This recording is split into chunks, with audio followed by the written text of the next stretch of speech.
రేవంత్ రెడ్డి గారి పాలనపై మీ అభిప్రాయం ఏంటి సార్? చాలా వరకు సంతృప్తిగా ఉందండి. అన్ని విషయాల్లో కూడా 6 గ్యారెంటీ పథకాలు కూడా ఒక్కొక్కటి అమలు చేసుకుంటూ వస్తున్నాడు. చాలా వరకు సంతోషంగానే ఉంది.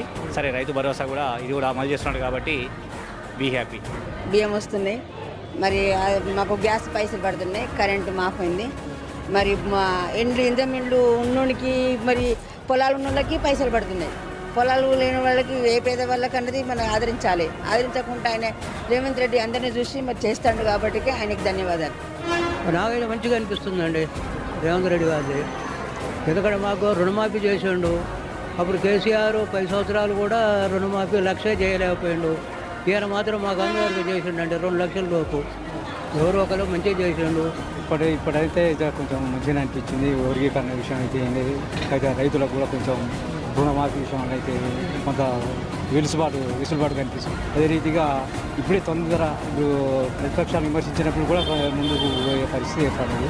ఎంతమందికి జరిగిందంట రైతు రుణం? అందరికి జరిగిందా, కొంతమంది మిగిలిందంట? అది అవకతవకలు ఉన్న వాళ్ళకి తప్ప మిగతా వాళ్ళకైతే చాలా వరకు న్యాయం జరిగింది. మరి